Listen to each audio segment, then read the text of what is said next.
Halo teman-teman kaula muda yang penuh semangat. Kembali lagi di channel Sahabat Ngobrol.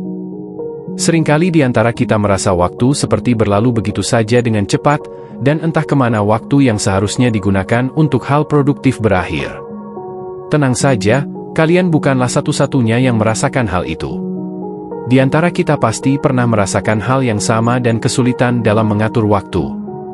Di video kali ini, saya akan membagikan kepada kalian semua 5 rahasia sukses dalam mengatasi kebiasaan malas dan mengelola waktu dengan efektif. Jadi, tetaplah bersama saya dan siapkan diri kalian untuk menjalani hidup yang lebih produktif dan bermakna. Berikut 5 kunci agar waktumu dapat teratur dengan baik. Poin 1. Rencanakan harimu secara efektif. Pertama-tama, mari kita berbicara tentang perencanaan harian. Seringkali, kita terjebak dalam rutinitas tanpa arah yang jelas. Dalam poin pertama ini, saya akan membahas cara merancang jadwal harian yang tidak hanya realistis, tetapi juga membuatmu merasa lebih berarti setiap hari. Apa saja yang bisa kita lakukan untuk memastikan hari kita terisi dengan hal-hal yang benar-benar penting?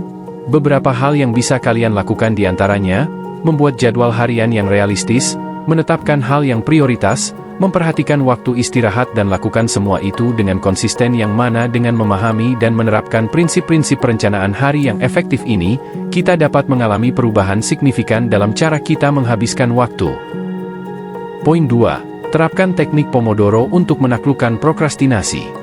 Teknik Pomodoro adalah suatu metode manajemen waktu yang ditemukan oleh Francesco Cirillo pada awal tahun 1990-an. Metode ini melibatkan pembagian waktu kerja menjadi periode pendek, biasanya 25 menit, disebut Pomodoro, diikuti oleh jeda singkat selama 5 menit. Setelah 4 putaran Pomodoro, kita memberikan istirahat yang lebih panjang, sekitar 15-30 menit. Metode ini didesain untuk memaksimalkan fokus selama setiap periode kerja. Fokus intens selama 25 menit diikuti dengan istirahat singkat dapat membantu meningkatkan produktivitas, mengurangi kelelahan mental, dan mencegah kejenuhan. Dengan memahami dan mengadopsi teknik Pomodoro, kita dapat mengubah cara kita berinteraksi dengan waktu dan meningkatkan kapasitas kita untuk menyelesaikan tugas dengan lebih efektif. Poin 3. Menjauhkan dari gangguan teknologi. Dalam poin ketiga ini, kita akan membahas betapa pentingnya mengelola gangguan teknologi agar dapat fokus dan produktif dalam aktivitas sehari-hari. Terlebih di era digital seperti saat ini. Tidak hanya kalangan dewasa, kalangan anak-anak pun sudah terbawa arus digital. Ini menyebabkan teralihkannya kita dari kegiatan inti kita. Lebih dari itu, hal ini dapat menyebabkan hilangnya waktu begitu saja dan cenderung berantakan. Untuk itu, mengelola waktu dengan teknologi, dalam hal ini HP dan lain-lain sangatlah penting. Cara yang bisa dilakukan yaitu dengan cara menentukan jendela waktu untuk penggunaannya dan fokuslah pada hal-hal penting yang berada pada ponsel kalian. Poin 4. Mulai dengan tugas yang paling sulit. Poin keempat ini membahas strategi unik untuk meningkatkan produktivitas dengan cara memprioritaskan penyelesaian tugas yang paling sulit atau menantang terlebih dahulu.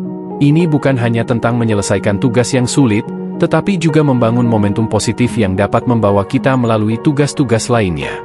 Salah satu aspek kunci dari strategi ini adalah pemecahan tugas sulit menjadi bagian-bagian yang lebih kecil dan terkelola.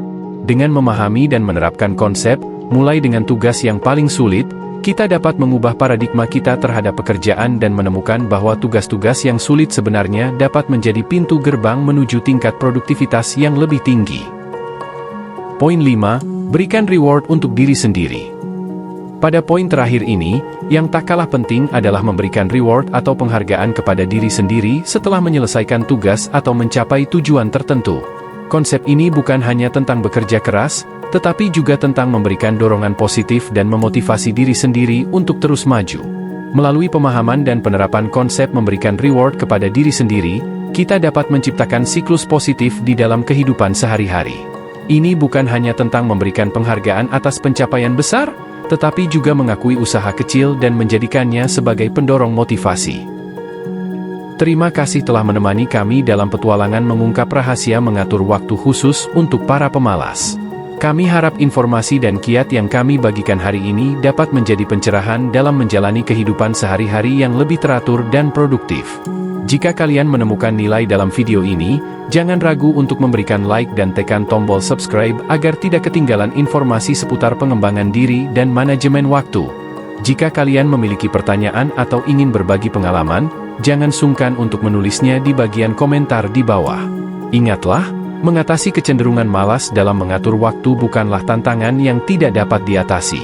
Dengan menerapkan kelima kunci rahasia yang telah kita bahas, kalian dapat mengubah cara pandang terhadap waktu dan mencapai potensi penuh kalian. Jadi, mari bersama-sama membuktikan bahwa tidak ada yang terlalu sulit untuk diatasi, bahkan untuk para pemalas sekalipun. Terima kasih lagi, dan sampai jumpa di video selanjutnya.